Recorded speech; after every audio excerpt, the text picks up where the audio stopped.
Dear students, there are many innovations that humans have made over a period of time.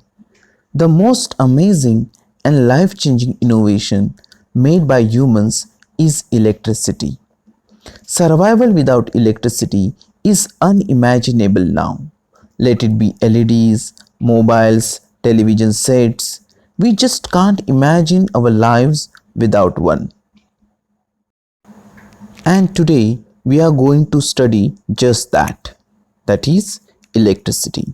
It is chapter number 12 in our textbook, and we are going to study introductory section of electricity. So let us start. Like I said earlier, almost every device that we use, including mobile, LED, TV, laptops, etc., need electricity for their normal functioning. Almost I have counted very few, but there are many devices. There are mixers, there are table fans, there are ceiling fans, air conditioners. Most of the devices that we use in our daily lives use electricity for its functioning. The advantage of this source of energy is it is easy to control. Whenever we feel to switch it off, we can do it. Whenever we want to turn it on, we can do it. It is very easy to control. We can also regulate it. For example, if I want a lesser speed of ceiling fan, I can use regulator. So, in other words, it is easy to control it, and it is also very convenient. Now let us see what we are going to study in this particular chapter. Our aim is we are going to study what constitutes electricity. Second, how does it flow in an electric circuit? And third, what are the factors that control the current? So these are the three things that we are going to study in this particular chapter. When I talk about electricity or electric current, the first question that comes in our mind is what exactly is electric current? So let us try to answer that question. Electric current is expressed by the amount of charge flowing through particular area in unit time. So what is electric current? It is expressed as amount of charge flowing through particular area in unit time. Now remember that unit time can be an hour, can be a minute, or it can also be a second. In other words, it is rate of flow of electric charges. When electric charges flow in one particular direction, and when we count its time rate of flow, then we get electric current.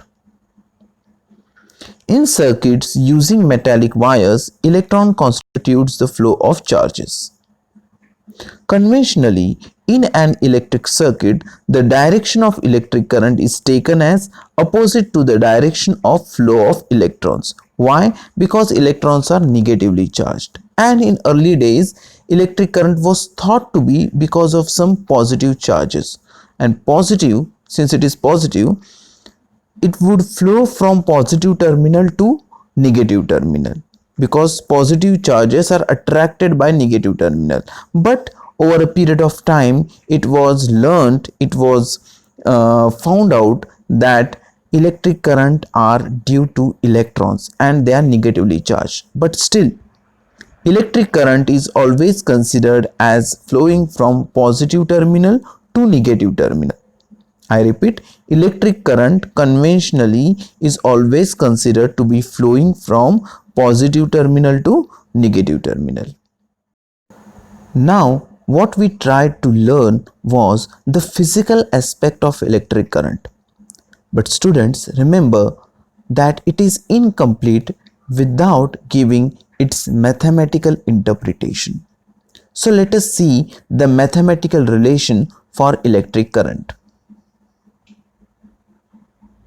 If a net charge Q flows across any cross section of a conductor in time t, then the current I through a cross section is given by I is equal to Q upon T. What is I? I is current. What is Q? Q is charge. And what is T? T is time. So current is equal to charge upon time. The SI unit of electric charge is coulomb. What is coulomb? Coulomb is SI unit of electric charge and it is equivalent to 6 into 10 raised to 18 electrons. It is really very huge number. 1 coulomb constitutes 6 into 10 raised to 18 electrons. It means that count 6 and then count 18 zeros after 6. That much electrons are there in 1 coulomb. The electric current is expressed by unit called ampere, named after a French scientist Henri-Marie Ampere. So this unit is named after the scientist Henri-Marie Ampere. He worked in the period from 1775 until 1836. This is his lifetime, of course. He must have worked in that period of time. 1 ampere is constituted by a flow of 1 coulomb of charge per second. That is, 1 ampere is equal to 1 coulomb upon 1 second. So that is 1 ampere. And this relation can directly be related to this formula, which is I is equal to Q upon T. So if I is equal to 1 ampere, the Q should be 1 coulomb and T should be 1 second. Now let us see how do we measure electric current and what are the instruments that are used in the electric circuit. An instrument called ammeter measures electric current in a circuit. It always connected in series in a circuit. So ammeter is always connected in series, that is one after other. Following figure over here shows a schematic diagram of typical electric circuit. This heart-shaped thing shown over here is nothing but a lamp. This is a battery. This is a plug key, and this over here is ammeter. Note that the electric current flows in a circuit from positive terminal to negative terminal. So this over here is a positive terminal and electric current flows from here in clockwise direction until negative terminal. So as per sign convention, it is shown that electric current flows from positive to negative. But from where does electrons flow? Electron flow in exactly opposite direction, from negative to positive.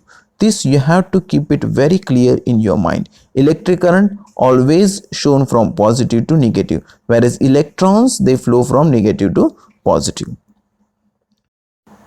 So that was all for today. Let us see few questions that you can try out at home. First question is, what is electric current? State its relation with the net charge. I repeat, what is electric current? State its relation with the net charge, that is Q. In other words, you have to state the formula. Let us see next question. What is the unit of electric current? What is the unit of electric current? And third question is, which instrument is used for measuring current? All these questions we have detailed discussed it in today's session. So you will easily find the answers if you watch this video carefully. So that was today's assignment. If you have any doubts in your mind, please feel free to ask. You can put your questions in comment box. See you in next session. Until then, take care. Bye bye.